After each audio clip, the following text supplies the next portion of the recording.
Hello friends, Pradeep stock school में आपका एक बार फिर से स्वागत है। दोस्तों, आशा करता हूं कि दीपावली का त्यौहार आपका काफी अच्छी तरीके से मना होगा, बहुत खुशियां आपने बांटी होगी और बहुत खुशियों से मनाया होगा। अब दोस्तों, फेस्टिवल सीजन खत्म हो चुका है। अब है काम करने की बारी। क्यों? क्योंकि काम करने से पैसे की अर्निंग होगी तो हमने जो खर्चे किए हैं उसको कवर कर पाएंगे, अर्निंग होगी तो हम सेविंग कर पाएंगे, होगी तो इन्वेस्टमेंट कर पाएंगे।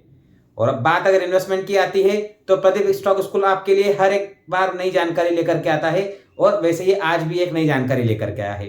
दोस्तों, अभी तक आपने मेरा चैनल सब्सक्राइब नहीं किया है तो सब्सक्राइब करना मत भूलिएगा। दोस्तों, वीडियो पसंद आए तो लाइक कीजिएगा और शेयर करना मत भूलिएगा।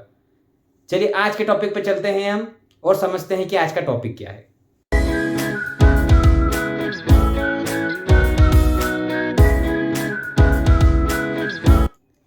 दोस्तों, एक पुरानी कहावत है कि कभी भी दो नावों पे पैर रखना नहीं चाहिए क्योंकि उसमें डूबने का खतरा बढ़ जाता है।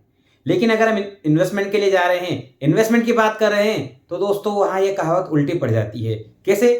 कि अगर मैंने दो तरीके इन्वेस्टमेंट में अगर इन्वेस्टमेंट कर रखा है तो हो सकता है एक इन्वेस्टमेंट डूब जाए लेकिन एक मुझे किनारे पहुंचा देगा। जी हाँ दोस्तों, मेरा आज का वीडियो इसी टॉपिक पर है कि क्या इन्वेस्टमेंट के लिए किसी एक ही पर्टिकुलर इन्वेस्टमेंट पे फोकस किया जाए या अलग अलग असेट अलोकेशन में काम किया जाए। दोस्तों, एक बहुत पुरानी कहावत है कि अपने सारे अंडे जो आप मार्केट से लेकर के आए हैं वो एक बास्केट में मत रखिए। एक बास्केट में रखेंगे सबके फूटने का डर हो जाएगा। अगर मैं वेजिटेरियन लोगों के लिए बात करूं तो सारे टोमेटोज, सब्जी मंडी से आप टमाटर खरीदने गए हैं तो उसको ऐसी जगह रख के लाइए कि अगर एक साथ सब दबें तो सब इकट्ठा खराब ना हो जाए, कुछ आपके लिए बच जाए। तो इन्वेस्टमेंट पे भी यही होता है कि अपना सारा इन्वेस्टमेंट एक जगह मत लगाइए, क्योंकि जब नुकसान की बारी आएगी तो सारा इन्वेस्टमेंट एक साथ आपका खराब होने लगेगा। तो आपको इन्वेस्टमेंट में असेट अलोकेशन करना पड़ेगा, अलग अलग असेट में आपको पैसा लगाना। क्योंकि क्या होता है कि अगर शेयर मार्केट अगर बढ़ रहा है तो हो सकता है कि आपका कमोडिटी मार्केट गिर रहा है।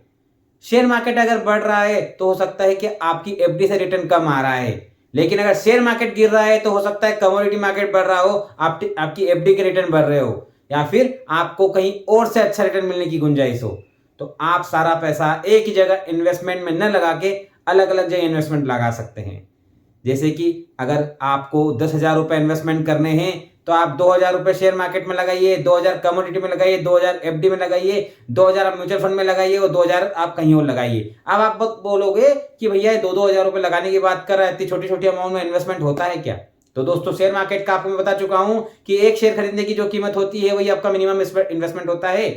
और अगर कमोडिटी की बात करें तो फिर आप हंसने लगेंगे कि भैया कमोडिटी मतलब सोना चांदी, 2,000 रुपए का इन्वेस्टमेंट होता है क्या? जी हाँ दोस्तों, उसमें जरूर इन्वेस्टमेंट होता है छोटी मात्रा में, जिसका कि मैं अगले वीडियो में आपको पूरा डिटेल देने वाला हूं। तो मेरा चैनल अभी भी सब्सक्राइब नहीं किया है तो आप सब्सक्राइब करना मत भूलिएगा, क्योंकि अगला वीडियो मेरा आने वाला है गोल्ड के ऊपर कि गोल्ड में छोटा इन्वेस्टमेंट मुझे कैसे करना है या मैं कैसे कर सकता हूं।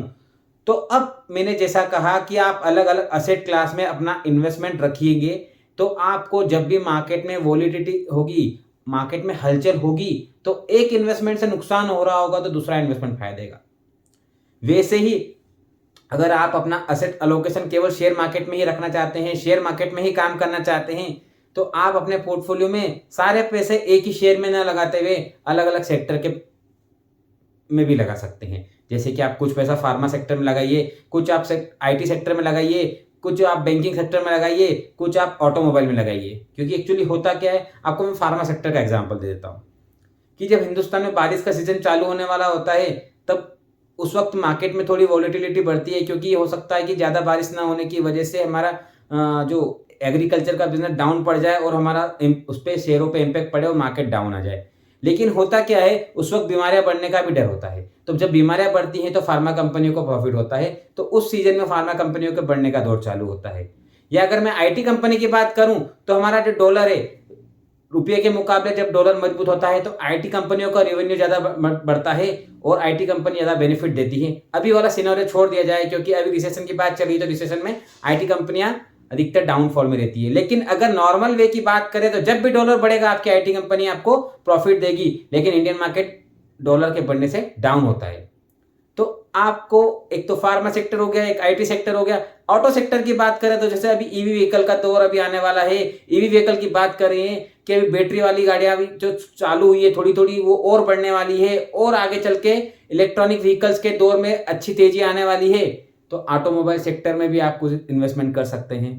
अगर मैं बात करूं कि बैंकिंग सेक्टर की, तो बैंकिंग सेक्टर अभी काफी दिनों से काफी डाउन है, लेकिन अब धीरे धीरे उसमें रिफॉर्म्स आने लगे हैं और अच्छा रिटर्न अब बैंक्स देने लगी है। काफी अभी आप देखेंगे ना, कई सारी बैंकें निचले लेवल से काफी उठ के आई है।